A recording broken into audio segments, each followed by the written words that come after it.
You know, you got your whole name on there. Hang on. Thanks. They can't see you right now. I got my screen up, so they give you a minute to do what you do. Thanks. So it looks like we're live. Let me bring my Zoom in.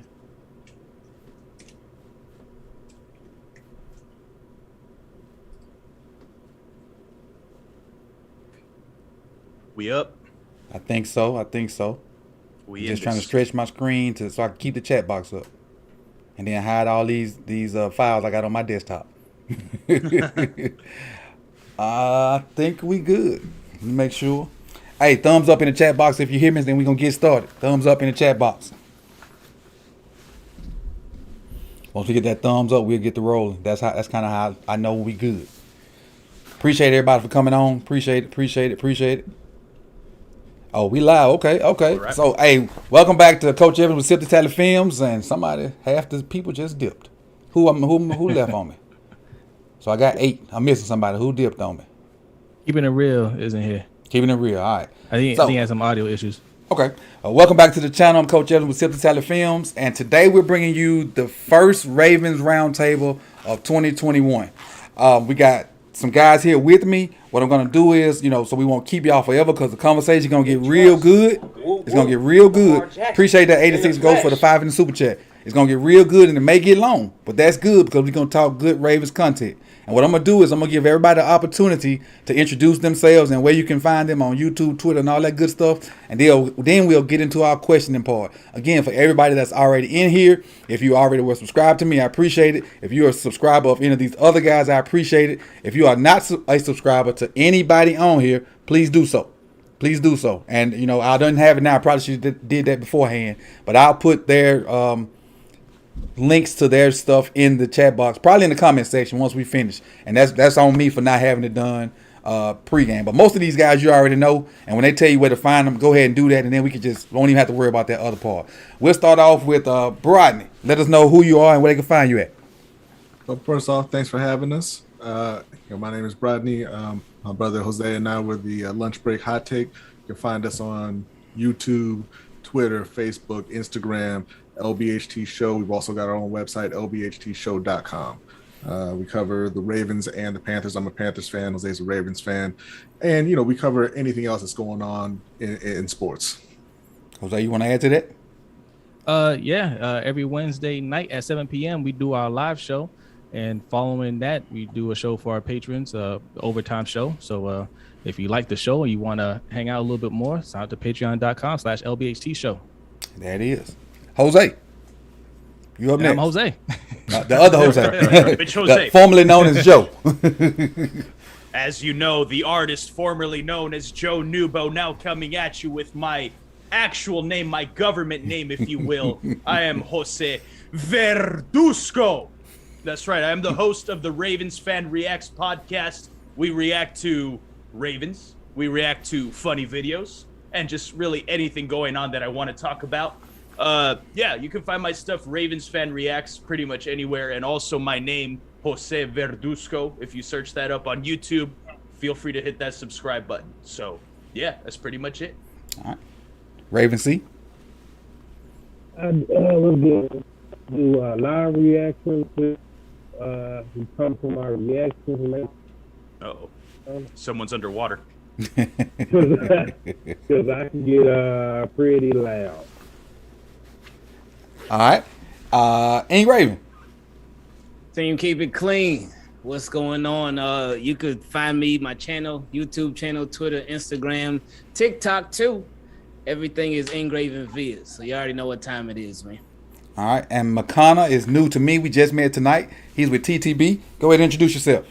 Yeah, I'm Makana. I run Trust the Bank podcast, which comes out daily now, which is corresponded with the TTB Ravens Media on YouTube, and then TTB_Ravens on Twitter for daily Ravens videos.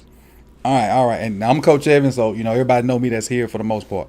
Now, keep in mind, I am all about the jokes.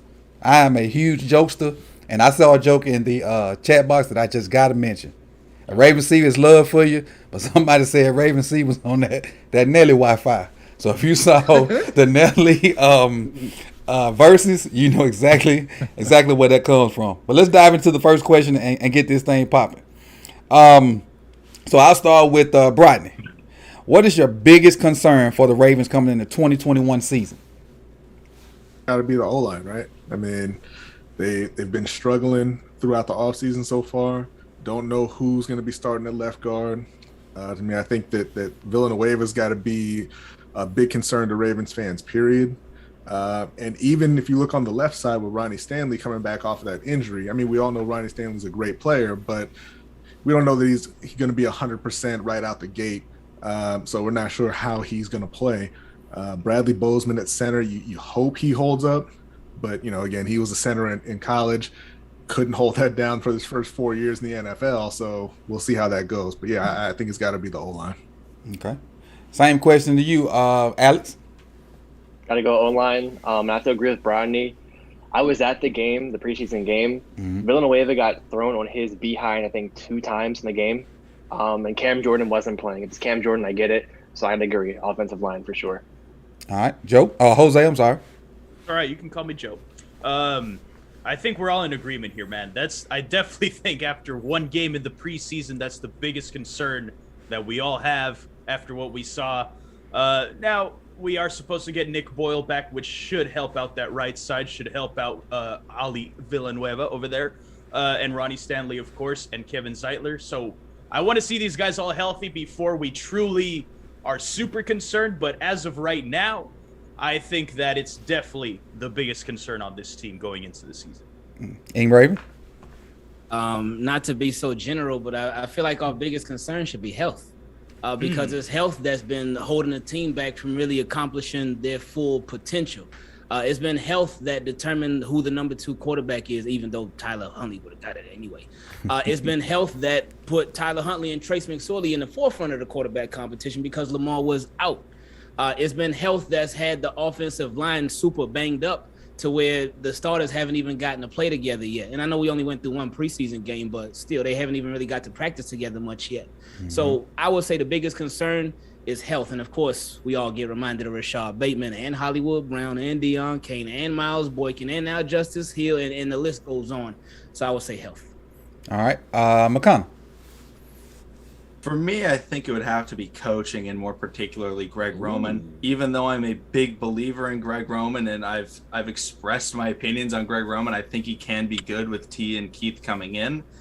But after watching that first preseason game, it just seemed like there wasn't anything new or anything like that, and that could have been due to the, it's preseason, you don't want to try anything fancy type of mentality. But at the same time, we've been waiting 3 years for something to change, and even though we got T and Keith, we're not really seeing a lot. And so just hoping Greg Roman, because if he doesn't change, I think that's the biggest concern for me. Yeah, and to piggyback off your answer, when I did my 10 most important Ravens, Roman was number 1 because of his play calling. But the same question to you, Raven C. I would agree with I would say Roman.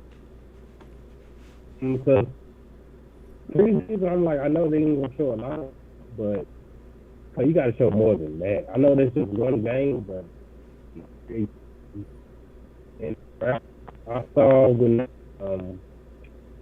and Huntley, the tight end, would, but the wide receiver, the back called it. They was too close. Gotcha. Like, what if that cornerback backed up? That would have been interception. Gotcha. What I will say, appreciate the subscription. Raven C, don't log out, but if you cut the video, your sound may go through better. So don't log out, because I'm still gonna ask you questions. But if you cut the video, that may help the sound. All right. All right. And lunch break hot take, Jose. Same question. Yeah, I think everybody pretty much covered it. You guys already know how we feel about this coaching staff, man. I mean, not just Greg Roman, Harbaugh as well. Excellent coach, right? No doubt. But sometimes coaches wear out their welcome. Right. And I don't know if Harbaugh can take this team any further. I don't think he can develop Lamar any further than he's actually done to this point. So, yeah, Harbaugh's always going to be a concern. But to take it back to the O-line real quick, the interior O-line in particular is what concerns me. We got Bradley Bozeman trying to play center. I don't know if he can do that. right? We got questions there. If he could have done it, I mean, he would have done it last year. We needed help at center last year, and they didn't put him there. Left guard, they say that's still up in the air. I'm not sure if I trust a rookie to hold it down for the whole year. So, yeah, interior O-line, particularly left guard and center. All right, and to me, the biggest concern, and I was battling with all three of the answers. I was thinking O-line, I was thinking coaching, I was thinking health. But I really, after this week, what happened, I really got to go with health, especially with what's going on with the O-line, what's going on with the wide receivers, Jimmy, Marlon. Health has to be our biggest opponent right now. And shout out for Ms. Antoinette for always coming through. She dropped 25 in the super chat. Appreciate you. She said she agreed with all O-line, injuries, and play calling, and Roman. And them last two go together, Roman and play calling. All right. So I did have one question submitted from a good friend of all of ours that's very vocal on every platform, Mr. Garnett West, and it kind of goes right in with what we're talking about. His question was, do we need to make a trade in order to help out the O-line, and who should we go after? McConnell, I'll let you start with that one. I don't think it's something immediate that we need to look at. I think what we really should do is wait a few weeks, go 5 weeks through the season and see and really evaluate. I think that Colts game, week 5, is just a big time look at not just the O-line, not just the players, but looking at the coaching staff and everything like that, because in that span we'll have played a couple of easy opponents, or I'll say easy, don't want to take any game for granted, but playing the Raiders, playing the Lions, and playing the Broncos. They have a good defense. I don't want to knock them out, but their quarterback situation is a little bit up in the air. But also playing the Chiefs and the Colts, that's basically the entire spectrum of teams. Great passing offense, great rushing offense, great defenses. A lot of things that we can evaluate, and if there's problems there, that's when I think we should address it, whether it's coaching, whether it's offensive line, and looking out there and see who's up on the trade market and stuff like that. Who are people trying to sell out? Who on the Ravens is not going to be able to get enough playing time, whether it's if somebody makes the roster, like a back end wide receiver, a Miles Boykin, a James Prochet type player that we could send out a little bit after the season starts and not have to lose them to waivers or anything like that. I think wait a few weeks and then really evaluate how the offensive line plays and then go from there. Got you. Jose Verduzco. Did I say that right? You did. Good. You can say Jose V. That's fine. Well, it's two of them, so that's why I gotta identify. Listen, first of all, Garnett, I don't see you anymore, bro. Did I say something to piss you off? Because you're very opinionated, and I'm sure I disagreed with something you said. Maybe that's why you don't come anymore. Anyway, regardless, I'm kind of with McConnell here. Like, look, I don't think that necessarily we're gonna make a trade. I think that they're kind of like us fans are. We want to see everybody healthy on the offensive line first. Like, let's see how they perform first. If someone gets injured, if it's not what they're expecting, then I think before the trade deadline, we will see a move. Just like we expected from Eric DeCosta, right? When there's something he doesn't like, he makes a trade. The Marcus Peters trade a couple years ago, right? So I think that that's their mindset right now. I think they want to see, is everything working out how we're envisioning it? And if not, then that's when I think you'll see a move. You'll see them give up a 4th round pick for a starting offensive lineman. And then we're all going to get super excited and say, all right, let's go. Playoff time, right? That's what I'm envisioning. Alex? I won't even say make a trade. I say there's a free agent out there who we should have been snagged up. It's Austin Ryder, a center. He had no sacks last year, and he has a 1.6% pressure percentage allowed since 2018, only behind Rodney Hudson. I wanted to see a Corey Linsley in the free agency. Didn't happen. I don't trust Bozeman at center. I feel if we can get a sure center, put Bozeman back to left guard, all we really got to worry about is right tackle. But I can't see a trade being made, but there is a free agent out there that we honestly should be all over, but it probably won't happen. You had a name ready, well, so you had been looking. I've been on. I've been waiting. Brodney. I agree with what's been said so far, pretty much. I did say that it's the biggest concern, right? And I think that's true. It doesn't look good right now, but you do have to see them healthy, see them in real games, see how they perform. And I mean, it also comes down to one thing. I don't think it'll be a trade regardless. I mean, you can look at the cuts that are going to be coming up, the final cut downs, and see if you can get some help there. Mm-hmm. But I think it really comes down to how much do you trust Eric DeCosta, right? I mean, you drafted Bozeman. Well, I mean, he didn't draft Bozeman, but you drafted Bozeman, you drafted Powers, Phillips, Bredesen, and now Ben Cleveland. And, I mean, they're all very young, and you've got to give them a chance to go out there. They're going to make mistakes, but you have to let them play and develop and see what you've got before you try to make any kind of drastic moves. Got you. Engraver? Yeah, I agree. I don't think that there should be a trade right now because you don't have everybody healthy yet. If we got to a point where after maybe like 3-4 weeks or even like 5 weeks in that Colts game, like McConnell said, and the offensive line is like really struggling and it's just really not working out, and you can clearly identify the weak link, okay, go after it then. But right now, after one preseason game and after several practices and whatnot, but I think right now it would just be going into panic mode if they decided to trade for somebody right now, and I don't think it's a necessity right now. Got you. Raven C? All right, can you hear me better Oh, now? yeah, there you go. There you go. Okay, I had to switch it to the mic. All right, had to take the AOL discount. I agree really with a lot of you all. I wouldn't trade right now because we finna trade that kicker anyway for a 5th pick. So that's just in the waiting. So I just let them heal up and see what we got when everybody's fully healthy and get going. Okay. Jose? Yeah, I don't think if we need help at O-line, we're just going to be in trouble. Nobody's going to give up their good O-linemen mid-season. I don't care what you offer for them, right? Like there has to be like a major situation going on where that O-lineman is just sitting out. They're not happy with the organization. Like it's rare that you're able to get somebody middle of the season that can actually just come and start and play well for you. So if they don't work out, I mean, it's going to be a struggle. Okay. So I didn't miss anybody on this question, right? Just making sure. Okay, so my answer would be to let everybody get healthy and then work on the gelling part, because it's just like if all us work together and like Raven C missed a Monday and Ingraven missed a Tuesday and Alex missed Wednesday, by Friday we not gonna jail.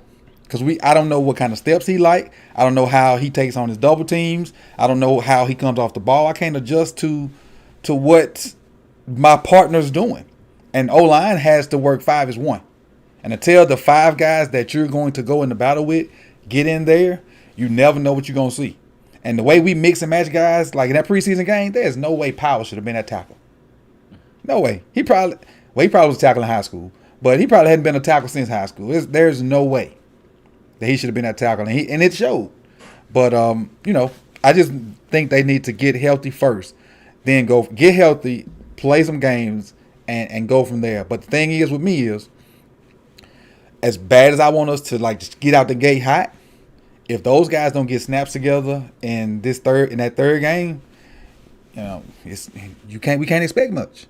They got to take time to get together, because you're looking at what, one guy that played all last year, and then he played in a different position. That's Bozeman, right? Bozeman the only starter back, and he was a left guard. So I mean, it's gonna take time with the O-line. That ain't one of the things you can just run out there and do. They got to work as a cohesive unit. Well, I just threw a big word out there. All right, let's go on to the next question. Hey, Coach, could I interject real quick? Go ahead.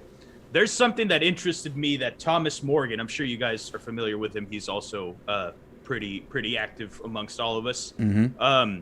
This is something that he's brought up, and he just said it in the chat right now. He said, I would be shopping Deshaun Elliott. And he brought it up in my stream the other day, and I'm like, wow, that's a hot take right there. Speaking of lunch break hot take, But I don't know. Do you guys, I mean, because look, Deshaun Elliott is on his contract year, right? Mm-hmm. We saw how Geno Stone played. We saw how, all those other guys. I don't know. Is it something that maybe we should be thinking about that nobody's talking about? But so before we don't go around, I'll kind of add to it. If we shop Deshaun Elliott, there's a list of young guys behind him. Like you said, Geno Stone. There's Brandon Stevens. the off Harry injured against Jimmy could play. Yeah, Washington. Could safety. You got Washington, Darius Washington from Texas Tech. And I think Wade may end up, even though he's a slot corner, he has a safety type body too. So there's a bunch of young guys at the bottom of that roster that could push an older guy out. So, what you think about that, Jose? Lunch break, hot take, Jose. I wouldn't mess with it right now. I mean, look, are we trying to win a Super Bowl, or Yes. are we just trying to build, a young team? If we're trying to win a Super Bowl, don't play around with the roster. We know Deshaun Elliott can play. So these other guys, they haven't gotten a chance yet. They'll get their time, but right now it's not the time to mess around with the roster. Engraven? Yeah, I agree. Why make an area of uncertainty weaker by trading away Deshaun Elliott? Because you know what he can do, but he obviously hasn't reached his full potential yet. So why chance that? Because I know a lot of people have a lot of questions about the safety position. Why chance that with the Brandon Stevens, who's a rookie, with an Ardarius Washington, who's an undrafted rookie, with these other players, and possibly even Geno Stone, who's a second-year player? Why chance it with something that we just don't know? Not saying that it couldn't work, but you want, like Coach was just talking about, you want your unit to gel together the same way those five got to work as one with the offensive line, with the defense, that secondary, they all got to be in tune. Because the more that they're in tune, the better that everything flows. So I would not do that at all. Alex? No, you brought that up, didn't it?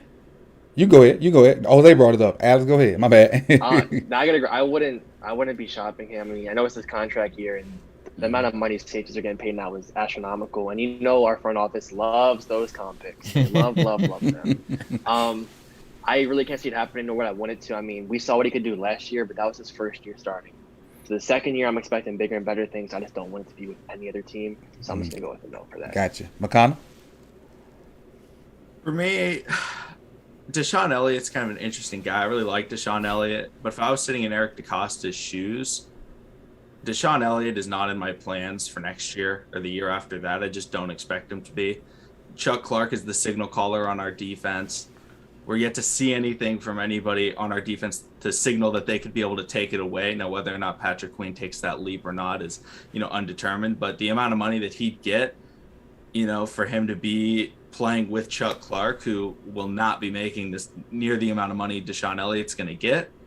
However, at the same time, I don't see a viable replacement for a one-year option. If we took a second-round pick, we drafted Richie Grant or somebody like that, Trayvon Moehrig in the second round, and we could look at it and say, hey, wow, look at that. We've got this stud safety that fell to us, but instead we've got a running back transition to cornerback who's never really played safety, and then we have like I want to say Ardarius Washington's 5'7" or 5'9", playing free safety, and then Geno Stone, a former seventh-round pick. We don't have anybody that we can plug in and play and be like, okay, we can still win a Super Bowl with them. If we could trade him and have somebody that I'm like completely confident in him being able to replace that ability or provide benefit to the defense and not lose things, I'd be okay with it. But I don't see us being able to replace him. So I wouldn't try and trade him, but I would let him walk after this year. Rodney? Yeah, I mean, I think there's a time to look to the future and there's a time to focus on the now. Baltimore is in the win now mode. This is something we talked about a lot earlier in the offseason. Like, don't trade Orlando Brown, right? Like, he's a good right tackle. You've got him and Stanley there. You're trying to win a Super Bowl right now. Don't worry about next year. Same thing with Deshaun Elliott. We don't really know how much he's going to make. We kind of assume that he's going to get paid in free agency. We don't know that for sure. Just, roll out there with the guys that you have, the guys that you trust, the guys that you know can be a top defense in the NFL. And if it comes to the point where you can't afford him anymore, you say, hey, man, thanks for helping us get a ring, and we wish you success elsewhere. Who would I miss on this? Raven C? I don't think he's gonna go anywhere because he just played one full year, and I think if he was to stay, plus he ain't throwing punches at other people on the defense on his side. I think he'll really do like a hometown discount because he ain't gonna get big bucks out there in free agency off of playing one full, maybe 2 full years. True. That is true. His breakout year was last year, and he didn't have a ton of numbers.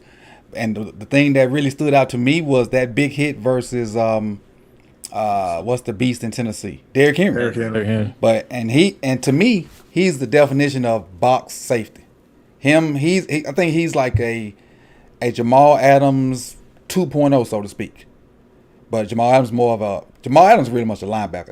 Deshaun can play half field and do the things we need to do as a safety. But I agree. I don't know if he's in the long term plans for for next year. All right. Did I miss anybody on that question? Mm-mm. All right. Let's roll on to the next. Who will have the biggest impact besides Lamar on offense and why? Raven, we'll start with you. I would say Ronnie Stanley, because we already saw what happened last year when you lost a major piece of your offensive line, even before Ronnie Stanley, but without Marshall Yonder. So we saw what that loss was like. And then last year we saw what the loss of Marshall Yonder and Ronnie Stanley was like. So I will say Ronnie Stanley because he provides you with consistency on the offensive Big line. trust. Woo, woo. Lamar Jackson. Appreciate that. 86 goes 5 in the super chat, and Jordan Yates. I'll get to y'all question in just a second. McConnell. I kind of gave the answer earlier, so I'm not going to give it again. But I would say Greg Roman. But in terms of players, I think it's going to be the player that I expect to be the tight end 3 on the roster, the weapon Josh Oliver, because I just think that the third tight end is so crucial to the Ravens offense, and what Hayden Hurst was able to do at that third tight end spot, it opens up so much. It allows the running game to be better. It allows the Ravens to get more dynamic in their passing attack. And with the lack of health at the wide receivers and, I hate, knock on wood right now, but, the injury consistency that many of our players have had, like Hollywood, he doesn't miss a ton of time, but he'll just miss a week in and out, and stuff like that. Just having those solid tight ends that Lamar can always check it down to, I think is very important. And not having Boyle and not having that third tight end last year, because Patrick Ricard is not a tight end. He could block on the line, but I do not want to see him running 15-yard corner routes ever again. So I think that third tight end spot, who I expect to be Josh Oliver, is for a player-wise, like the biggest impact player, I think. Jose Big V. trust. Woo, woo. All right. Lamar Well, Jackson. the first In the person flesh. that came to mind was Rashad Bateman, because I know we're not expecting him to play until like week 4, I believe is what my guy Mills told me from Game Medicine on Twitter. But if this passing game opens up and guys like, Sammy Watkins steps up, guys like Rashad Bateman is what we expect him to be, Hollywood Brown takes that step that we've all been waiting for, we've all been praying for, right? Then that makes this running game more dangerous. That makes Lamar more dangerous. That makes J.K. Dobbins, it makes the whole offense more dangerous if we actually have that deep down the field passing threat. So I would probably say Rashad Bateman, but I think it just goes to the receivers as a whole. But I'll say Bateman. LBHT Jose. Yeah, I agree with Jose V. The wide receiver core as a whole, but I'm going to go with Hollywood Brown because you can't depend on a rookie, right? No matter how good they are, like you can't depend on them to, especially when it gets to the playoffs. If they play well, that's an added bonus, but you shouldn't be expecting to lean on them. I expect Hollywood going into his third year to have a breakout year, and he's been working with Lamar the last 2 seasons in the offseason, working with AB, his cousin. So I expect him to have a breakout year, and if he breaks out, it changes the whole offense because they're going to give all these wide receivers that one-on-one coverage, right? They're going to box in on Lamar Jackson. They're going to force him to make those throws that they think he can't make. He can make the throws. It's just up to the wide receivers to get open and make some plays. I think this year is going to be Hollywood's year. Gotcha. Raven C. I would say J.K. Dobbins. First actual full year with the offseason. He's actually the starter. It's just gonna be him and Gus going back and forth. Maybe Williams if he stays on the roster. He should stay. But I would just say, JK, because he got 800 and like, what's that? 805 yards, and he wasn't even officially the starter. So just think about what he can do with a full offseason, just him and Gus turn it up. Right. Rodney, did I get you already? No, not yet. Go ahead. I'm gonna actually agree with the guy Verduzco there. I'm gonna say Rashad Bateman. Now, I do agree that you should not be counting on rookies, especially at wide receiver. But we've seen the Ravens with the 3 tight ends. We've seen the Ravens with the great offensive line. We've seen the Ravens with the top 5 defense. And, they get to the playoffs and it falls apart because they haven't had the talent on the outside, right? And, what's been missing, since they brought in Lamar Jackson is that Julio Jones type player. Now, they passed on Julio and they went and got Rashad Bateman. So he's going to have to be the difference if they're going to get farther than they've been, the past few years. And I think lastly, a new to the Alex, you ain't been yet? No, I haven't. Okay, I got 2 then. Go ahead, Alex. Okay. I'll come to you next, keeping it real. Nobody said this guy, and if you follow me on Twitter, I'm super high on him. It's Sammy Watkins. His best year came with Greg Roman as offensive coordinator, 1,000+ yards. He played in 13 games that year. Didn't play the full season, which is his biggest knock. I get that. But we actually have a Super Bowl winner and somebody who shows up in the postseason on this offense. So I'm expecting, say we are behind, somebody can go to Lamar, kind of coach him up like he's been in this position before. I'm going Sammy Watkins. All right. Good answer. Great answer. Keeping it real. Man, Alex took my guy. He took my guy. That was my pick. I've been on the record saying that out of all the receivers that I was going to pick, Sammy was going to be the guy to come in and just break out for us for the most part. I said to start off the season, it was going to be Sammy and Hollywood that would get things going. As the season goes on, we'll look at Rashad Bateman, potentially James Brochet, who's been killing it in training camp, Devin Duvernay, maybe my weekend. Hopefully we'll get to utilize all our receivers. But Sammy has been the guy I've stuck with and said he's going to be the guy to go off in our offense. He's had experience with Greg Roman. He's playing in a system like this before, and the chemistry him and Lamar are building are great. I think Hollywood has the second best chance because him and Lamar are really close, and we do see that chemistry. It just has to translate onto the field. But from what we've seen from Sammy and Lamar, I think that's the duo right now. And listening to you guys answer, my initial thought was JK. So when I first read the question, in my mind, I had JK as the guy that would kind of be that guy. But listening and thinking about it more, even though JK was not the starter until later on in the season, we just had this whole 30 minutes, the first 30 minutes of this roundtable, talking about how bad the O-line was. So if the O-line is that bad, JK is not going to get off like we expect him to. So it has to be, another position for me. And to me is Mark Andrews. I think Mark takes that next, if he's healthy, with what went on today, takes that next step and enters that zone with those other 3 tight ends.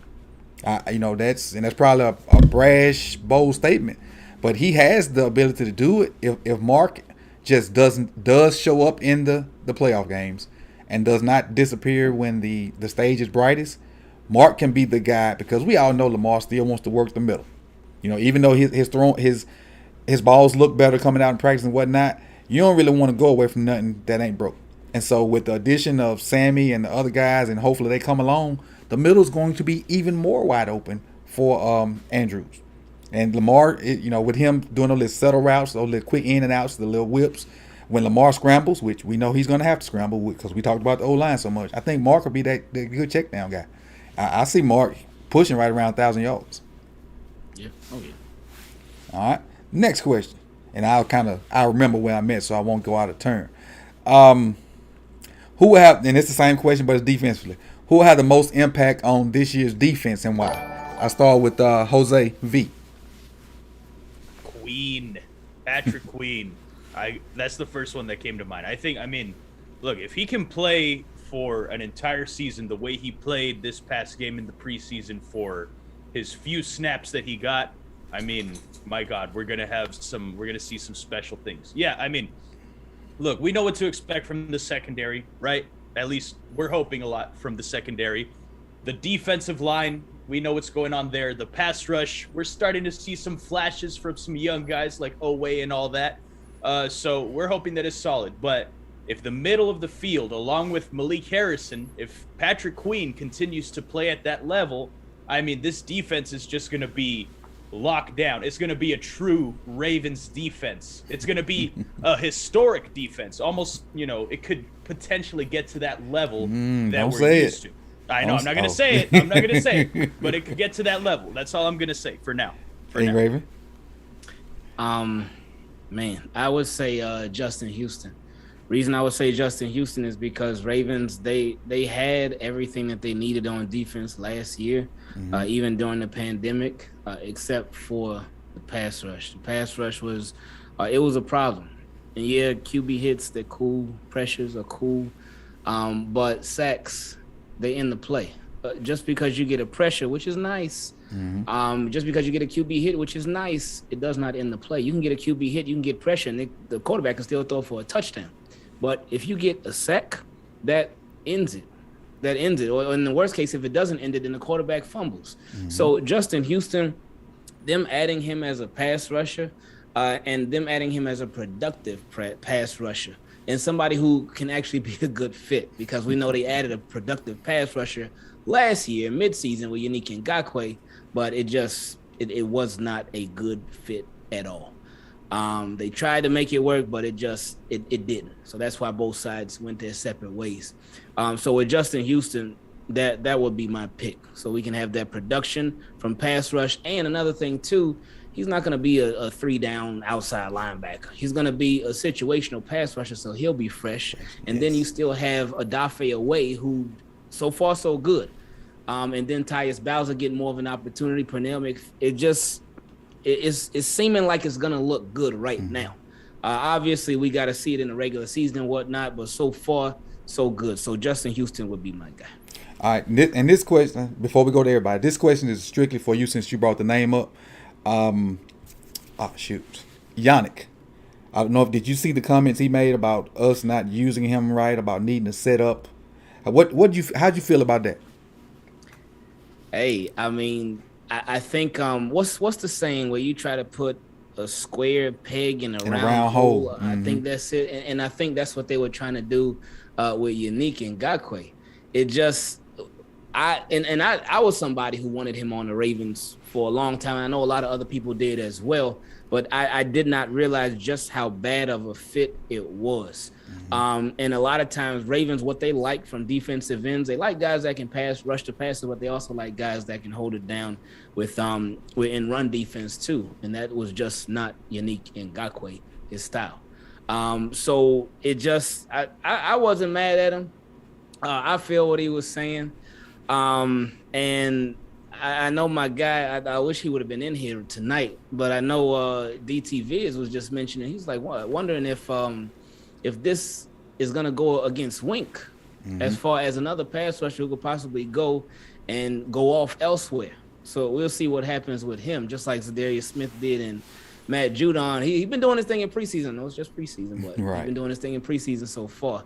But with Yannick Ngakoue, I had zero problems with his comments, but again, he just wasn't a good fit, wasn't a good match. All right, and keeping it real, but I repeat the original question: who will have the most impact on defense and why? Oh, see, for me, I'm agree with Engraven. I'm gonna go with Houston as well. Originally, I was looking at it with Owe and saying, man, he's got the talent, the speed, the athleticism. But Houston was the guy I said this defense needed, especially this pass rush needed to be complete. Just the veteran presence and what he can do to teach these guys. You know, you already got Owe calling him Yoda. So what he can bring to the table and what he can teach these guys, that's going to go a long way down the season.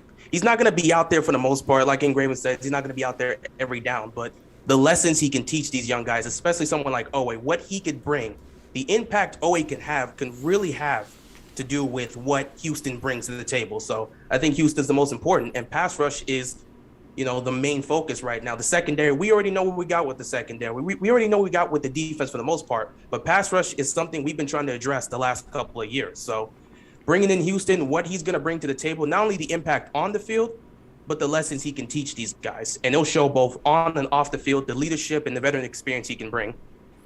All right. McConnell?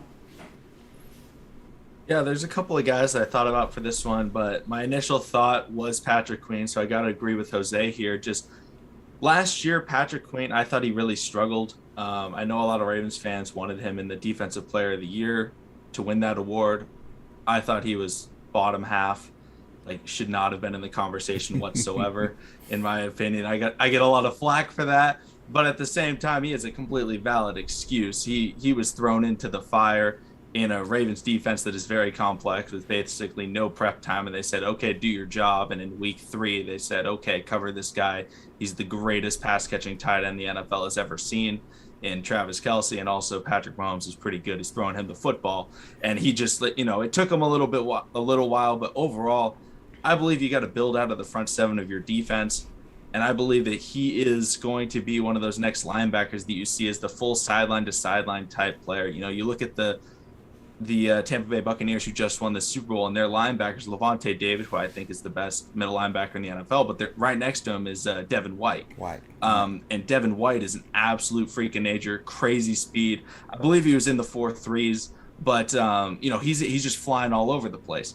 And Patrick Queen is that type of player. He's not as fast, but he can get sideline to sideline. But the biggest thing I see from him is the way he's able to hit holes. He is a phenomenal blitzer, and Wink Martindale loves to utilize the blitz, and he is going to be able to hit those holes, get the pressures, knock down the quarterback. And we saw it a lot in preseason. He was stuffing the holes, stopping the run, and everything like that. He looked like a completely different player in that first preseason game. And I said it before the preseason game. I do expect a double in production from Patrick Queen this year. He could be on the Pro Bowl level type of player this year. So Patrick Queen, I think, is my biggest impact player for the Ravens defense this year. Alex? I was going to go with Patrick Queen, but for the sake of this, I'm going to say Tyus Bowser. Mm-hmm. He showed up in our biggest games last year, interceptions. And I think of it too, I think him in coverage is absolutely underrated and phenomenal. I don't think people talk about him as enough in coverage. I mean, I think of that the Titans game, the regular season. They bring Queen on the blitz. Tyus is fake, and he's and then he just hops out and just catches it. Beautiful. And that's just credit to Wink too. But I'm expecting Tyus to get more playtime too. I don't feel like we've utilized him as much as we could. I think now since he's locked here, I think the next 3 years we're going to see more out of him, and I expect more out of him, and I think we'll do it. So Tyus Bowser for me. All right. Lunch break, hot take, Jose? Yeah, I'm going to go with the secondary. I'm going to say Marlon Humphrey. I just don't think this coaching staff values the edge rushers really at all. I mean, we got Justin Houston. I know a lot of people are expecting a lot from Justin Houston, but I'm saying we shouldn't. We paid him almost a vet minimum. He was almost the last edge rusher out there on the free market, available. So, I mean, they just got who was left over. We brought in Tyus Bowser, who, he hasn't gotten a whole lot of experience, but I think they're really relying on the secondary, and Marlon Humphrey anchors that secondary. He's a lockdown corner, and if he's playing well, that puts pressure, on the quarterback to throw elsewhere. So, the other, as long as our corners are holding it down and we're blitzing, that's what we want to do. That's what Wink wants to do. He wants to blitz. He showed us that last year after we got Yannick. That's why I didn't think it was a good idea to get Yannick, because we're going to blitz regardless, and we're going to keep doing it. So, yeah, I'm going to go with Marlon Humphrey. Brodney? Yeah, I mean, this was a little bit of a tough one for me because, the Ravens have a very good defense, right? And probably the best secondary in the league. So thinking about who would make the biggest impact on a defense that's already that good is a little tough. We talked a lot about the pass rush, and I think the Ravens really did focus on that. They brought in a couple of draft picks. They brought in Justin Houston, like we mentioned, and I think they're trying to get that committee going on the edge. And I think they neglected the interior rush. You got Calais Campbell and Brandon Williams and Derek Wolfe there. They're all aging. I think that could come back to bite them a little bit. So I'm actually going to say Justin Matabike. I think that he comes in and surprises a lot of people. And I think he makes a big impact on the interior for Baltimore. That was my answer, Matabike, for obvious reasons. Just look at the 2 plays I put out earlier this week. That dude he's growing tremendously as an NFL player. And the fact that he works out with Aaron Donald, probably the best defensive player in the last 5 or so years, that's elite comments right there. That's elite people to work with. This dude's, and not to bring Madden into real football, but he's been a 99 for the past 4 to 5 years. They don't just get that to anybody. So he went and found the best of the best to go work out with and try to idolize and model his game after. And he may not have the foot speed as AD right now, but the potential is there. Learning from AD, then getting a chance to learn from Calais and Big Baby. That's if he's soaking all that in from them 3 guys and can grow as a player, he's gonna be tough. It's gonna be tough. And this is what, year 2 for him, right? So my answer is Matabike. And Raven C? And you just stole my answer. I will agree with you and Alex. I'm just 2 people with, because Tyrus Bowser, he kind of give me that JJ, the Jared Johnson kind of feel, where for as a replacement like Terrell Suggs, that there would be Houston for that pass rush. But yeah, Matabuki, that's how I say it on reaction. But like Aaron Donald, Pernell McPhee, Calais Campbell, Brandon Whip, these are all great players. Derek Wolfe, you're all learning from them. And I'm expecting, if he can stay fully healthy, I'm expecting a lot. Because I remember seeing one play in the Titans where he got double teamed and still made the tackle on Derrick Henry. Did. By himself, pretty much. And adding to the group is DT Vids. Tyreek, same question to you. Who will have the biggest impact on defense and why? Well, you all kind of like took my answer as well. I was going to go with Matabuki. Everybody know that's my guy. When we drafted him, I said that he's an Aaron Donald, 2.0. Not quite Aaron Donald, but he has the same intangibles that if he, utilize it and plays his best, and practices, that he will become that Aaron Donald type. And I think he's going to actually show a lot of that this year. But I'm going to go with Elliott. Since everybody took my other one, I'm going to go with Elliott. Okay.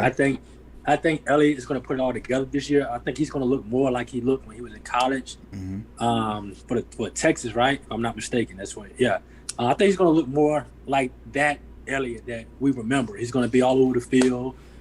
Hard hitting, getting interceptions. I think he's going to actually put it all together this year, and it might be bittersweet because we might not be able to pay him. Yeah, I think we just talked. I don't know if you were on or not yet, but we just kind of went back and forth with that Elliott, whether he's going to be part of the future or whatnot.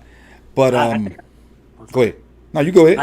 I think I jumped. The last thing I heard y'all talk about was the defensive end and defensive coordinator, how they counter each other. And I heard I heard Raven Vids say that he wished I was on, because I did want to talk about that situation when it comes to how the defensive coordinator how it mixes with our DNs, and how we see Zadarius Smith go out and he's balling out, and now we see Judon, he's looking good. And what Yannick Ngakoue said about our type of defense, and I said some things about it, how I think Wink is a great defensive coordinator. Do not get me wrong. He's a very good defensive coordinator.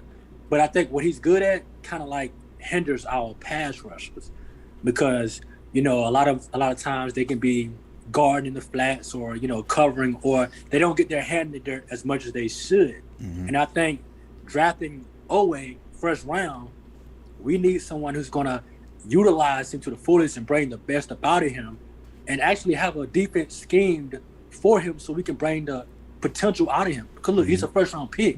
Yep. We need to have a defense that's revolved around him, where he's not always, going out in the flats and covering, that he's actually getting sacks, because that's what we want. That's, as Ravens flock, we want a defensive end, we want a pass rusher that can actually get to the quarterback. And I don't want to stunt his growth. So I do not want that to happen, because we see Zadarius Smith, we see Judon, and if we see Ngakoue go out there and do it, it's well, come on now, hold on, what's going on? Wink is good, if what is it what he's good at is that stunning our pass rushers? That's my question going to be. That's a great question to have because, like, I think Judah, and correct me if I'm wrong, the last 2 seasons were like in the league, somewhere in the top as far as pressures, but not sacks. Right. And you know, we get a lot of pressures, we don't get a lot of sacks. But not to go into that because that's one of my questions on the back end, but I don't want to give it away. So this is a quick question for everybody, and this is one of my favorite players on the team. I want to know, but before I do that, 86 Ghost dropped 5 in the super chat and he had a question. He said, is it possible that we start all 3 of the young, fast linebackers this year? Now, he says 3. The 2 that come to my mind are Queen and Malik. Right. Who would be that third guy that he may be speaking of? He might be talking about Owe, no? Because we do call our guys outside linebackers, yeah. Right. So it may be Owe. Real quick. Yes or no, Brodney? I'm gonna say no. I don't think, at least early in the season, I don't think they'll start Owe. I think the coaching staff loves they love old guys. You know, they like old guys who have the high IQ and don't make mistakes and all that stuff. So I think you'll see McPhee and Bowser maybe starting it out. But if he plays well, I think Owe can get in there later in the season. Okay, I'm gonna say no because they're too young, and we got decent edge guys that. I think to start the season, Owe is going to be like a specialist, so I don't think he would start most games. Raven C? I completely agree. I don't see him start. He was on special teams in preseason, running down there real fast. So I expect to see him, like 1 or 2 plays here and there, but starter, nah, not happening. All right. Lunch break hot take, Jose? Yeah, I agree. I don't think I think Malik Harrison should be starting, but they're going to go with LJ Ford.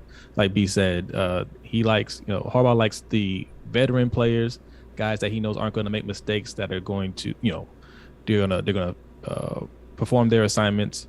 They're not going to get the stupid penalties, stuff like that, young players have to go through to grow in order to grow. I think that's why a lot of our young players don't really develop like they should here.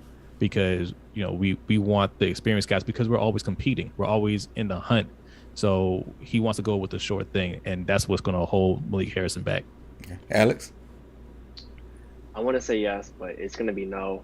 I don't even know if LJ Ford will start. I know during the preseason game, Ford played like the whole second half, so he may have been bumped to the third linebacker.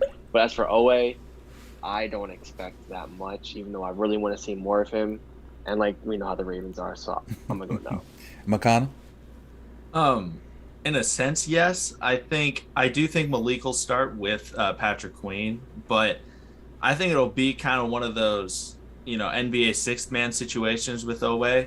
I think on the roster they'll have Justin Houston as the number 1, and they'll have Owe as the number 2. But Owe is going to be playing first and second down, and Justin Houston comes in third and long situations because Owe was I believe he's the number 1 graded edge rushing run defender. So, and the Ravens absolutely love that, and I think they really want to utilize that. And we've talked about it. How the Ravens love using their edge guys as run defenders. Mm-hmm. So I think Justin Houston will be listed as the number 1 because they probably brought him in saying you're going to be the starter, but he's going to be situational, and I think Owe will be the guy that we see more, but on the depth chart will actually be behind him. But gotcha. Jose? Me? Okay. Yes. So, I wanted to kind of piggyback off of what Alex said, that I found it interesting that we saw LJ Fort, like he said, playing in the second half, right, with the second and third stringers rather than actually starting, whereas you did see Patrick Queen and Malik Harrison pretty much taking those starting snaps. So I found that very interesting. Maybe that kind of tells me maybe they're putting a little more trust in Malik Harrison, which is awesome. I would like to say that those 2 will get the start, but of course we'll have to see. It could be situational, right? Maybe they feel like LJ Fort will be a better fit for a certain team for a certain game. But yeah, like everybody said about Owe, I don't really expect him to start necessarily. I'm sure we'll see some of him early on, but as everybody said, maybe later in the season when Harbaugh feels like he can trust him a little bit more. But yeah, I think we're going to see more of Justin Houston, especially at first, if I had to guess. Raven. As far as Patrick Queen and Malik Harrison, I actually do think they have the potential to start this year. Initially, when the depth chart, the first depth chart came out, we know it's not the official one. They had Patrick Queen and Malik Harrison start next to each other, and I was thinking, And then when the first preseason game rolled around, they had Patrick Queen and Malik Harrison out there together with the first team defense as starters, and I was like, oh wow, they actually doing it.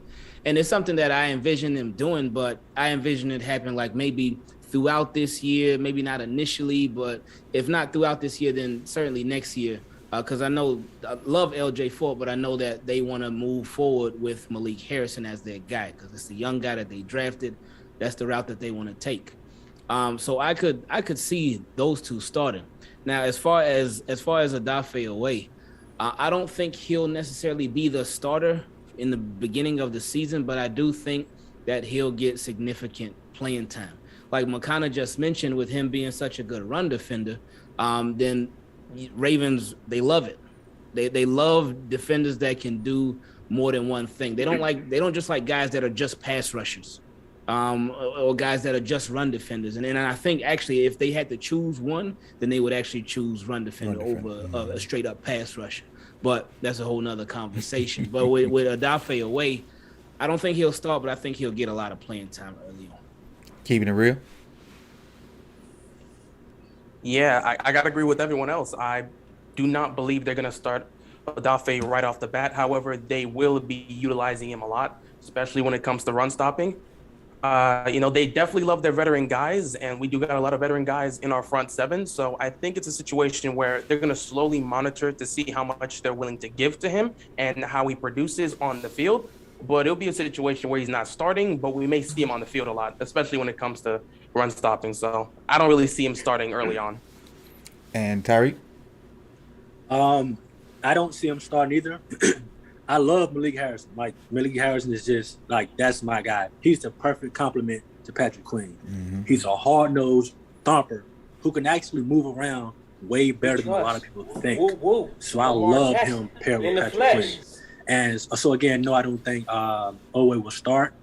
But I think he, like Engraven said, I think he will get a lot of playing time.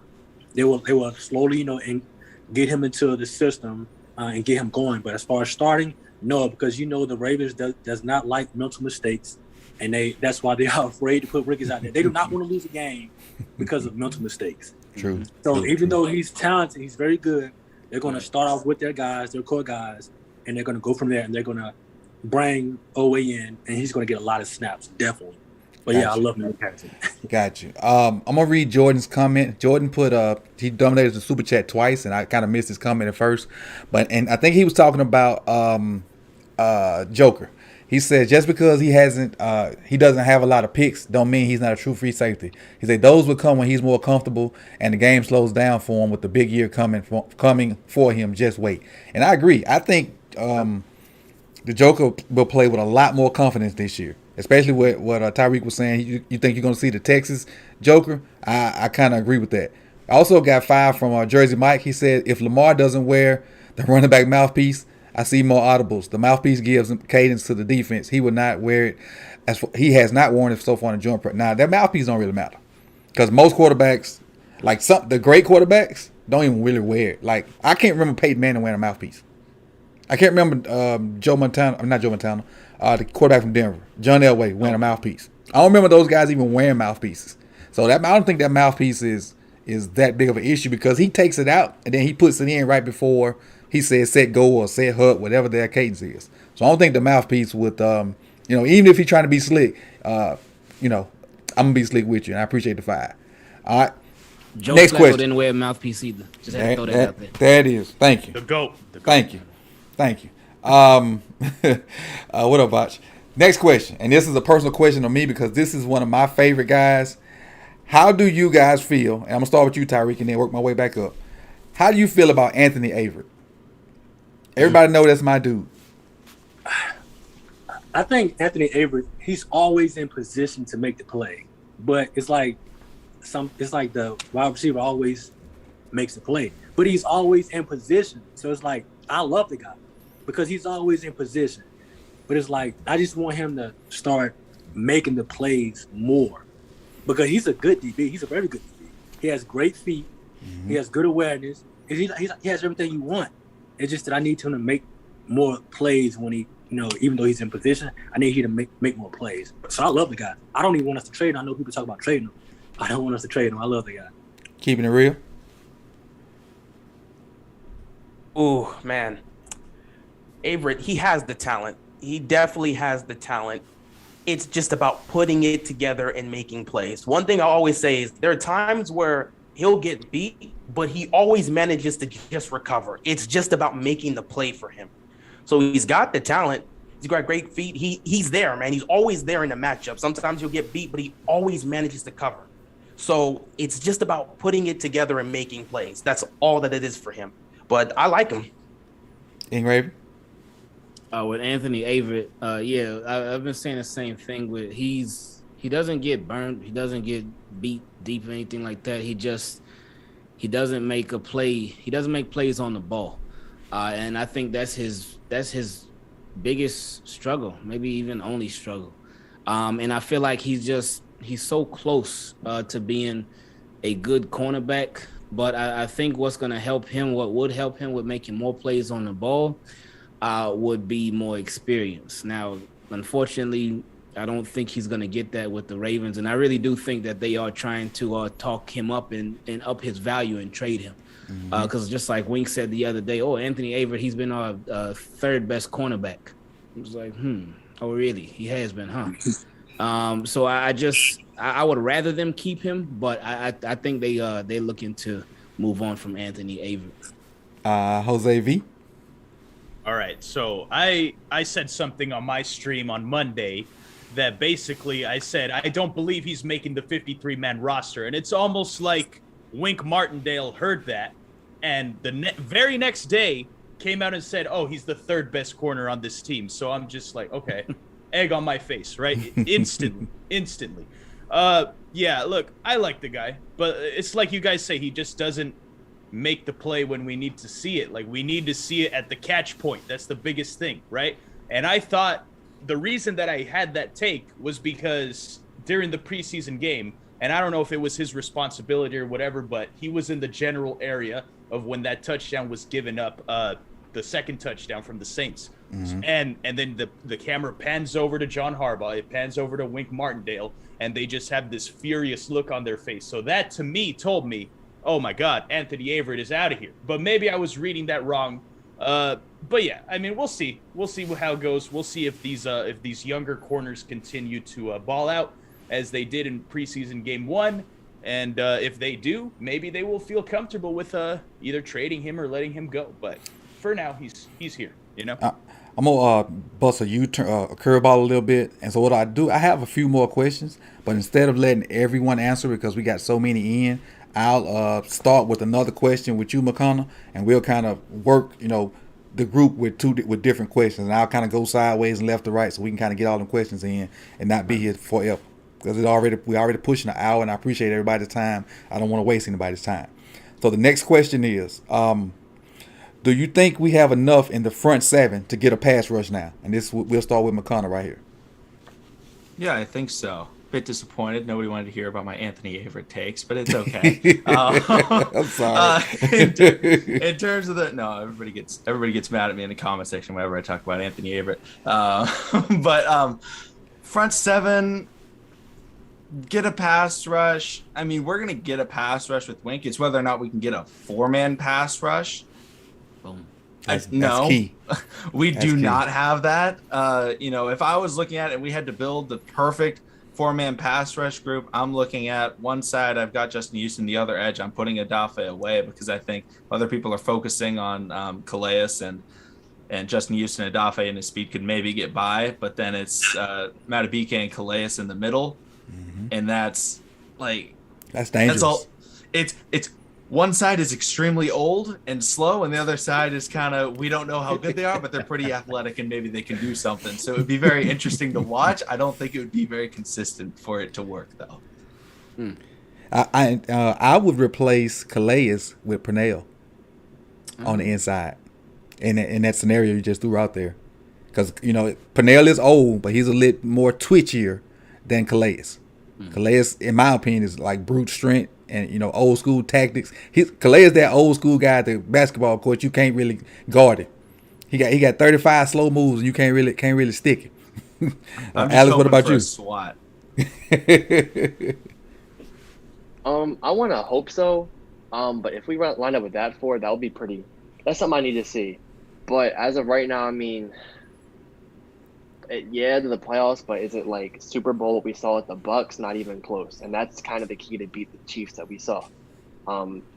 So I'm gonna go no, honestly. All right, Jose, lunch break hot take, Jose.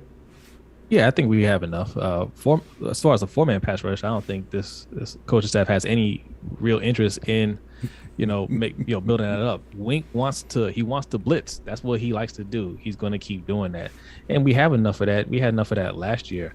I know everybody focuses on the Super Bowl and what Tampa Bay did to Kansas City, but if Kansas City had that healthy O-line, it wouldn't have looked that way.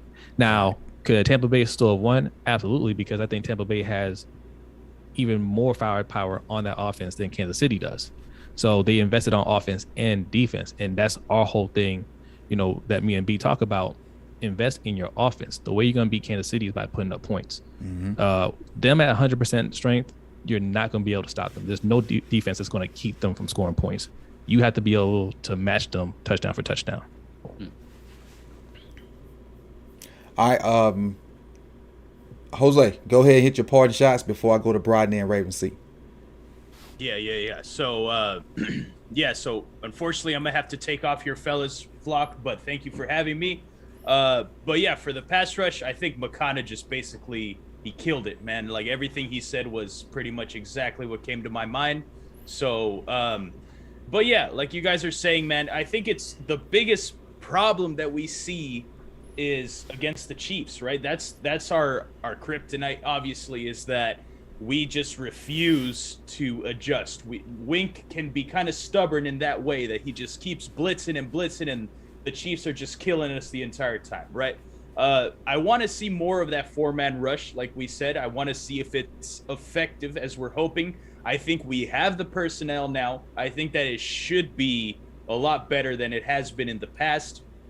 But it's just it all comes down to if Wink can adjust on the fly and say, okay, look, let's dive back a little bit. Let's not blitz as much because Mahomes is just killing us here. So that's really what it is. I want to see if we have what it takes to get that 4-man rush. But with that, I'm going to go ahead and leave y'all. So thank you guys. Coach, of course, Thank you for having me, man. No problem. I appreciate it. Glad to have you back because I know you had to do your thing for a minute, so I'm glad to see you back. Oh, yeah. We're back, baby. So one quick thing about Jose, when he first came back, I kept seeing this name pop up on my timeline and whatnot. I'm like, who is this? Yeah. But once I saw the face, I'm like, okay, that's my guy. Now we know. Right. Yeah. Yeah, guys, so Jose Verduzco is the name. Ravens Fan Reacts is the podcast and Twitter and Instagram and all that. So check that out. And Ravens Flock, thank you guys for having me once again. Shout out to you. Appreciate you. Brodney, go ahead. I guess they've got a little bit of everything with their pass rushers. They got the really young guys with Dalen Hayes and Oweh. They've got the guys who, in theory, should be coming into their primes in Bowser and Ferguson. They should be developing. They got the really old guys in Houston and McPhee. So they're kind of throwing everything at it, right? They got the old guys up front, with Madubuike. So I think they're just kind of throwing everything at it and just hoping that something comes of it, because they built this defense through the secondary. That's the strength. They know that they can hold teams with Humphrey and Peters and Smith and Tavon and the guys in the back end. So yeah, I mean, I think they might experiment a little bit with their rotations, their lineups and everything. And I think that they'll have a little more production than they've had the last couple of years. But it's not going to be any kind of like world-beating pass rush or anything like that. It'll be fine. And Raven Z? I agree. The pass rush, I'm really with that 4-man. I'm really looking for week 2 for it to happen. But the main thing I'm really looking for is to see if a little off topic, but if Tavon Young is going to be healthy. And that's the person I'm really looking for in Kansas City game. That's the main person I'm just looking for. Because of those three good receivers. Rush. Yeah. Yeah, he's a key. He's gonna be a key factor all year. But I think DaCosta has drafted and picked up guys enough to, if he's not a go, we still should be good. I got 2 questions left, technically 3, but I got one real question for everybody, and I'm gonna kind of split up. Then I got the very last question will be quick, and it'll be for everybody to do. So this one may be quick too for some people, and we're gonna start with you, Tyreek. Who will have the better year? And I already know your answer. Hayes or Owe? That's a good question, because while everybody was talking about the pass rushing, I was thinking about Dalen Hayes. And Nobody mentioned it. And I'm like, yo, Dalen Hayes looks so good. He looks so seasoned already, and he's only a rookie. But his pass moves, pass rushing, and all this, like the way he dips under the tackle, it's like he might have a very big role, and he might have a good season. So I'm gonna go. I'm gonna go Dalen Hayes. I'm gonna go Dalen Hayes. I think he's gonna surprise a lot of people. Mm-hmm. Because he looks very seasoned. Like, it's the way he moves, the way he dips under the tackle, the way he uses his hands. It's like he came in the NFL ready to rush the QB. I'm going to go with Hayes. McConnell? I love Hayes. I really think that he can be really good. However, it's going to be difficult, in my opinion, for him to see a lot of snaps. I can see him taking some from Jalen Ferguson. And potentially, I really think that we could see kind of a Sam duo, between Tyus and Dalen. Mm-hmm. However, I just don't think that's enough of an opportunity for him to have a better year than what I would expect from Away. Now, he could have some. Now, if you want to look at who will have the biggest moments, there's a chance that he has a couple of really big plays where he comes in, similar to Tyus Bowser has had in the last few years. The pick against the Cleveland Browns and things like that he can do where we remember it. But I think day in and day out, Odafe Away is going to be the guy that we're going to be seeing making more tackles for loss and getting those, chase down tackles on the outside when they try and run sweeps and things like that. So I'm going to go with Odafe for this one. Got you. Raven C? I'm going to agree with Odafe as well. He's first round pick. You gotta invest in that. Plus with his speed, it's just ridiculous. Like, he just be in the backfield so fast. So I like Hayes and everything, but it's gonna be Owe. Alex? I do like Hayes too. I also agree. I don't know how many snaps he will get. Because I think about last year, how many snaps did Duve and Prochet get? And we were calling out for them, Prochet got 3. The same play, same formation. We were all calling for him. And I know fans, I want to see Hayes too, but I think Ferguson looked good the first game too. So I think it also depends how Ferguson plays. Because I think Hayes can jump Ferguson in the preseason. Depending how it goes, I wouldn't be surprised. I do too. But I'm going to have to go with Owe. I have another question. Do any of you lunch break hot take crew, Ingraven, do you want to keep it real? Y'all want to jump in on that question, or you just want to take the next one? No, we can keep going. Okay. So the next question. And the guys that just answered may want to jump in on this because this is going to be big. And I'll start with you, Brodney. What does Lamar have to do to lead the Baltimore to the Super Bowl? Not the Baltimore, to lead Baltimore to the Super Bowl. To be honest, for Lamar, I'm just going to say stay healthy. Lamar's already shown the ability to get them there.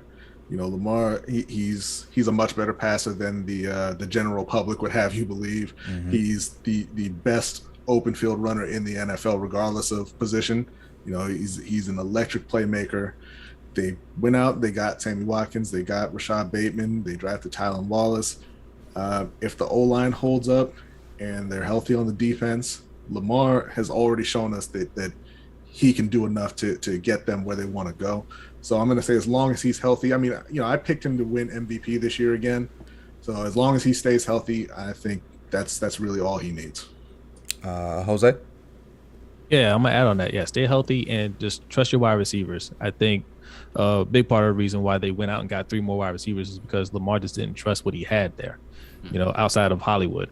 So, now you got some experience with Sammy Watkins. Now you draft Rashad Bateman. And I think this coaching staff really wants him to build a rapport with those guys and really trust them, because that's what happens when we get to the playoffs, right? Like, we know Mark Andrews is his guy. The defense knows that, and they're trying to shut him down. They're trying to shut down Hollywood, and he just doesn't want to throw it to Boykin. He doesn't want to throw it to Duvernay or whoever, right?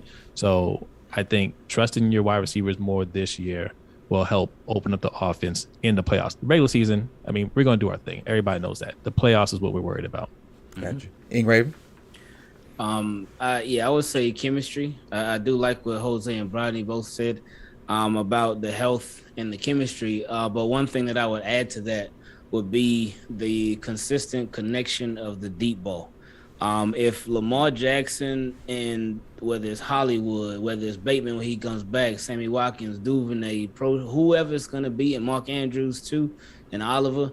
But no matter who it is, Lamar Jackson, his deep ball accuracy, him connecting with his receivers on the deep ball, that has to go up, because those the deep plays, they can change a game like that. They can change momentum like that. They can flip the script like that. They just are very, very powerful plays, and they're instant plays, and they're chunk plays. So you get a bunch of yards without having to drive down the field and whatnot. So that's what I would say. Improvement on the deep ball.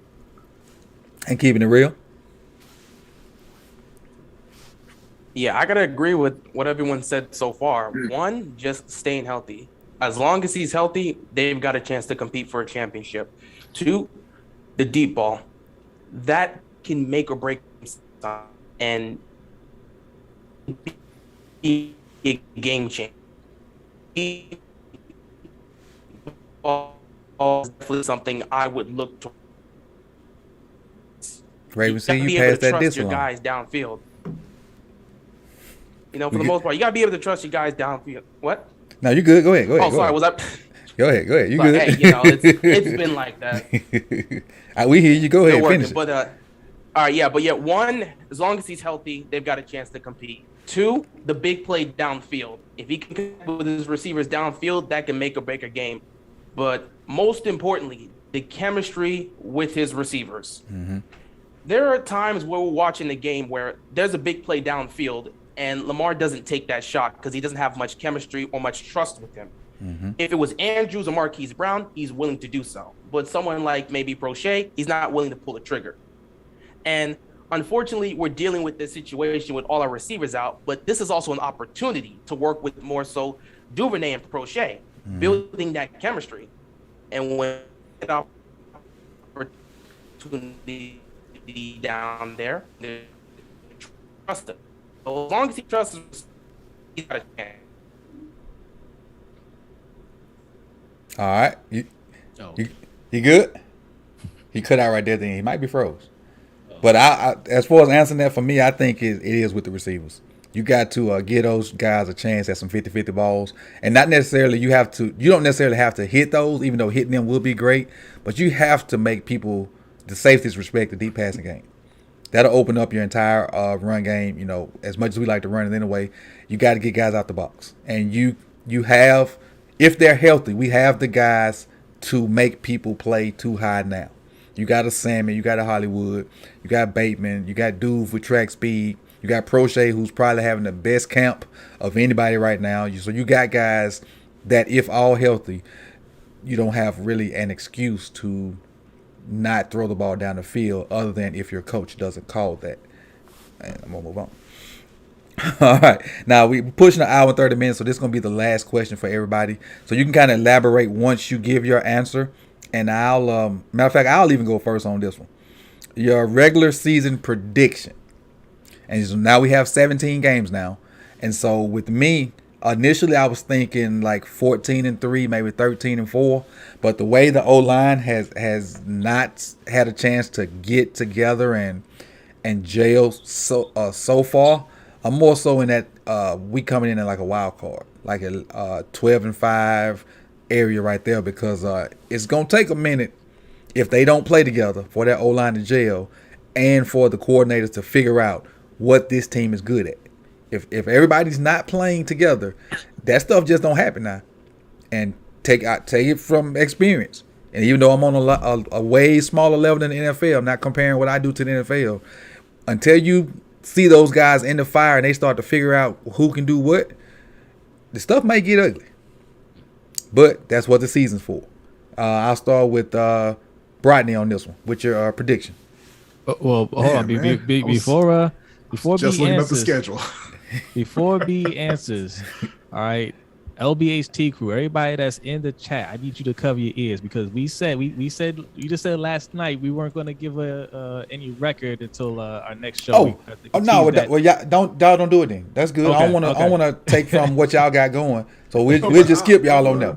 I'll comment on it though. I kind of agree with you. I think that not only with the struggles of the O-line, but I think, man, the AFC is just going to be really, really tough to get in. You've got, obviously the Dolphins were a 10-win team last year who didn't make it. I think that the Chargers are going to be much improved. The Patriots, I think, will be much improved. I mean, I think there's even a chance that the Jets could be in the mix for a while, depending on Zach Wilson, right? And his mom. It's a really deep conference. It's going to be really, really tough. I do think that Baltimore gets in, but like you said, I think they get in as a wild card. You want to kind of dance around it, Jose, or you good? Till you gonna save yours? You guys can still hear me? My mic on? Yeah, we hear you. Okay, just checking. What'd you say, B? Did you give a record? No, he didn't. He didn't. He kind of danced around it. I'm gonna say the Ravens win the division. All right, we'll take that. They're gonna win the division. Raven. I think I would say about 12-5, because you have those heartbreaking losses that you go through. You also have the games where Lamar doesn't do his thing. You also have the games where coaching is just, it's a big yikes. So just adding all those in together, I would say 12-5 because this team, they are a very complete team. They have all the potential in the world. And when you look, especially after adding Justin Houston, when you look around the team, when they'll be healthy, when you really try to look for what their weakness is, it can be a little tough. Now I know some people might say right tackle, though, but anyway, it can be tough to really find a glaring hole on this team. So I would say 12-5, playoff team for sure. What I've been saying, hopefully I end up being wrong about this. I said AFC Championship, and that's where I think this team can go. Hopefully they go past that and go to the Super Bowl and win it. But that's what I'm saying right now. Alex? I'm gonna go 11-13 wins. I think the Chiefs game now, like the way our line looked, I got that as L. The Packers, I was up in the air because we don't know what's going on Aaron Rodgers. I think the Packers, that's going to be a good game too. But also the two Browns games we have, it's like Browns, Steelers, Browns, and the Browns have that bye week in between. I think we'll find that's going to be the division decider. Depending if a team sweeps, they'll win the division, or if it's split, they'll go down later. But I'll go 12-5 to be safe. I'll just say that. Keeping it real? Yeah, I got us going 12-5 for the most part. My biggest question will have to deal with the offensive line and how it holds up. But more importantly, and this is a question I've been asking myself as we're seeing all these injuries happen in training camp, the good news is they're not major. They'll be back in week 1. But with all these guys not being able to practice together, how is the offense going to look? We're trying to see how this passing game improves and all these new receivers coming in. How is that going to look?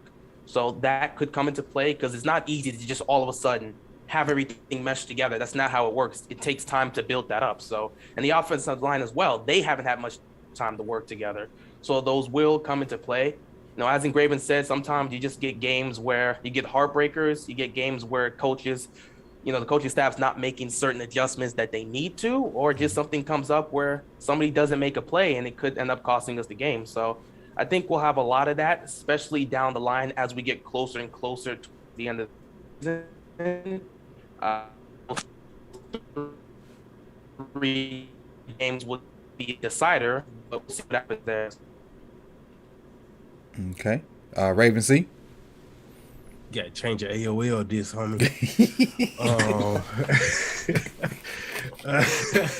I say, man, 12-5.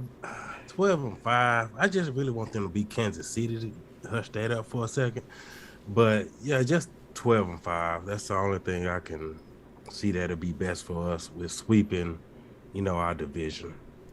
Let me ask you this question: 12-5, losing to Kansas City, or 12-5, winning the Super Bowl? Hey, that's Super Bowl. Okay. I just want to throw it out there that if we lose that game, it's not the end of the world because it's so early. I thought it was gonna happen last year, because we lost against Kansas City, and I was like, if we see them in the playoffs, that's the game I believe we're gonna win. Because I had that same type of feeling in Tennessee last year. Yeah, 2011 when we lost against the Patriots with the drop in the field goal. And we Lamar played Jackson them again in in 2012. the I flesh. was like, oh, we finna win this. I ain't even worried about this game. Sometimes some things you just can tell. Mm-hmm. McConnell? For me, I'm actually gonna go 14-3 because I see a lot of similarities between this schedule and the 2019 Ravens schedule. It's very different from last year's schedule. We had a lot of gimmies last year. Mm-hmm. We played the Giants. We played the NFC East. That's a gimme right there in and of itself. And overall, I look at this schedule, and the Ravens in the regular season have always, especially under Lamar Jackson, they've seemed to always step up whenever they're playing in those tough weeks. If you remember 2019, I believe we go against the 5-2 Seahawks. That's the first Marcus Peters game. We start taking it off. We go on from there. We face the 8-0 New England Patriots. We take them down. We face the 8-1 San Francisco 49ers. We get in a really great game against them. And we just hit that stride of, yes, these are really good teams. And you look at how the Ravens schedule is situated. They've struggled early. They may lose to Kansas City. It's only, week 2, and it doesn't matter that much. But we hit that bye week after week 7 against the Minnesota Vikings. And yes, the schedule's tough, but I'd rather face consecutive tough opponents than go, okay, we look at the Browns, Pittsburgh's Browns game, and it's like, oh, that's really tough. I'd rather have that than go Browns, because you play the Bengals, you overlook them. Maybe you lose to the Bengals, and then, you're kind of caught off guard playing the Browns.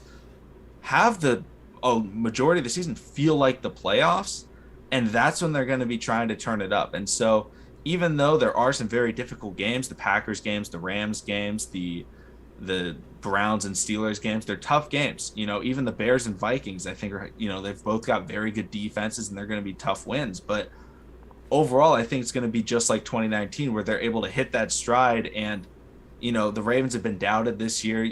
Their power rankings are putting him at 9th. They're putting him at 10th. And they're like, wait a minute, hold on. And that's exactly when they've turned up whenever Lamar Jackson has come in, because they start doubting the Ravens.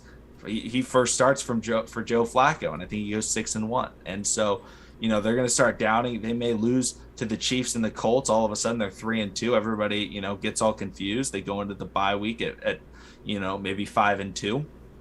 And then all of a sudden they just take off from there. And maybe they lose one game or something like that along the way, but they're going to be consistently playing high-end opponents and playing top-tier football rather than going, oh, really good team then really bad team, because the winning 35-3 does not help this team whatsoever. This team is really good when they're playing those tough teams and they're winning 24-17, 24-21, and that type of thing. Mm-hmm. So I think 14-3, winning the division. And I don't think that's enough to be the 1 seed in the AFC. However, it could be the 2 seed. Gotcha. And Tyreek? I think we do win the division if Wink trusts the pass rush. I actually think we can win the division if he actually trusts the pass rush and not blitz on every third down, leaving our DBs on the island. I think if he actually trusts the pass rush, and our DBs are great, and give them even more help, I think it just makes it impossible to do much against our defense.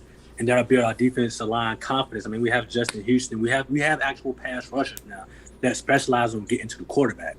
So we don't have to, blitz every third down. I think Lamar Jackson he has so much talent at wide receiver that he's going to get on a roll and it's going to look like him at Louisville. That's what I'm getting. I think he's going to actually look like him at Louisville. He has so much talent at wide receiver now that it's going to be impossible to stop him. Like, you cannot crowd the box because he has Bateman and he has Watkins on the outside. They can beat your guy. They can beat your DB one-on-one. Could go over top, score touchdowns. We have that.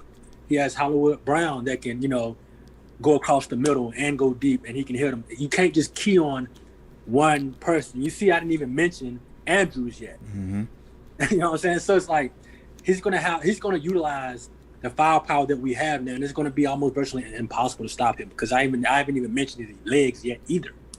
So it's Right. like what do you do? So it's like I feel like we're gonna be able to score points, and I feel like we're gonna have the opportunity to allow the defensive coordinator to say, okay, let's sit back and allow our pass rush to grow all through the year and build trust in our pass rush. And once that happens, it's going to be virtually impossible. I actually have us beating the Chiefs as well because, for one, they just got Orlando Brown. I don't think he's as good as people are making him. I think we hit him a lot, and I think it's going to show, especially when we play him. And guys like Owe Houston and Jalen Hayes, they're going to get around him. They're going to use their speed. They're going to use their feet. They're going to get him off balance. I think that's going to expose a lot. And so, yeah, I think we're doing division. I think we beat the Chiefs as well. Cool. So that was the last question I have. We've been going for like an hour and a half right now, so I'm going to give these guys a chance to enjoy the rest of their night. So since Rodney brought Lunch Break Hot Take in, I'll let Jose take you guys out with where to find you and your schedule for streaming and things that you do on YouTube, Twitter, or wherever you do. All right. Twitter, Instagram, Facebook at LBHT Show. You can also find us every Wednesday on our channel, Lunch Break Hot Take at 7 p.m. We do a live stream, LBHT Show. And following that, we have an overtime show for our patrons only. You can sign up there at patreon.com/LBHT Show. And if you want to see us again this week, tomorrow night, we'll be on the Panthers Nation podcast with Rashad and Dave, discussing more Ravens and Panthers. We'll preview the preseason game coming up. So, follow us. If you're not subscribed yet, go ahead and hit that subscribe button. We're on our way to 1,000 subscribers. All right, keeping it real, you're next. I ain't got much to say. Keeping it real. You can hit me up on both here on my YouTube channel and on Twitter. It's Keeping It Real. And that's really all I got to say for the most part. Appreciate you having me on. No problem. Appreciate you for being here. Raven C. All right, you can catch me on obviously YouTube with my reactions and everything. Also follow me on Twitter, Raven_CEE. And thanks, Coach, for having us. All right, appreciate it. Tyreek, DTVids. You can hit me on YouTube at DTVids. I have a lot of videos coming up. It's going to be uploading. I'm going to be uploading all through the year, reactions, breakdowns on, how we're doing, my thoughts and all that. You can find me on Twitter at Tyreek5. That's all I have. Thanks for having me. Makana. Yeah, you can find me on TTB Ravens Media on YouTube or Trust the Bank on Spotify and Apple Podcasts or, wherever you listen to podcasts. But basically produce daily Ravens content, streaming before and after games. Don't stream during games, anything like that. But, and then on Twitter, it's at TTB_Ravens. But, that's all I got. My co-host Joshua couldn't be here tonight, but he's part of the show too. Appreciate you for coming through. And like I said earlier, if you missed it, this is my first time meeting McConnell. And so I don't know if I'm subscribed, but I will do so after this live stream is over. And I wouldn't mind if you do the same for me too if you have not subscribed. Same. Absolutely. Next, Alex. Yeah, simply AS10 on YouTube. Won't be uploading for the next 3 weeks. You can kind of check my channel for that. In the meantime, it'll be simply NFL. Twitter, simply AS10 Prod. And thank you again for having me, Coach. Appreciate it. No problem. And he also has, I don't think he mentioned it, PRP. Oh, yeah. Purple Rain Podcast, Mondays and Thursdays. Sonny couldn't be here. Thank you. All right. And lastly is Team Keep It Clean. And I appreciate you guys for keeping it clean while he's in our presence. He has he set the standard. I don't live up to the standard all the time, but anytime he's on anything I do, I kind of bring my standards to his. So I don't get outside the box when he's around because I respect him for what he do and what he got going on. No, I appreciate that, man. I appreciate you having all of us on too, because this was cool, man. We're gonna run this back again. But this team keep it clean on YouTube, Twitter, Instagram, Facebook, TikTok, everything. It's Engraving Vids, daily videos literally every single day, sometimes 2 a days, whatever floats your boat. We talk about Ravens, but we just talk about NFL in general as well.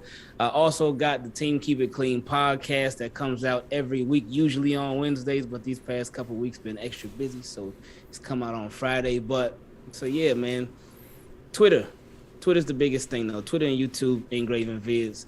Hit me up there, and that's that. Appreciate it, man. Now, I do want to say one thing about one person before we get out of here that's a part of this family also, and that's Sonny. Sonny with SEG Sports.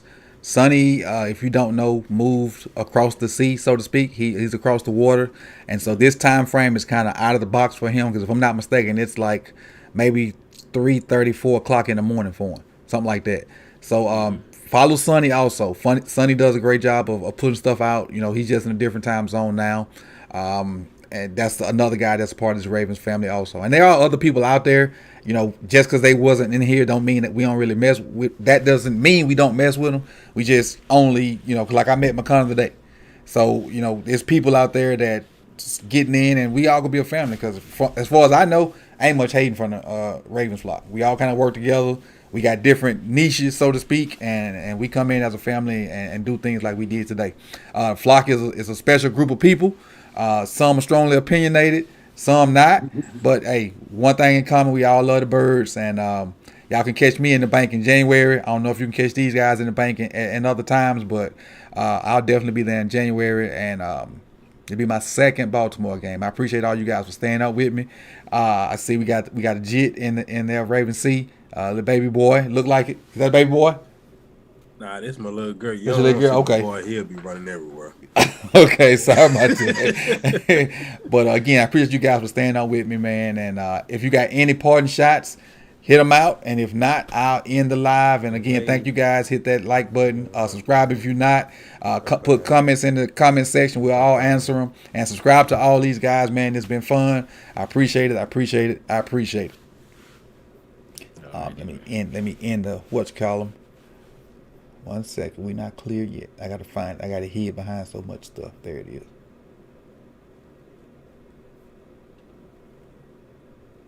There we go. We clear now.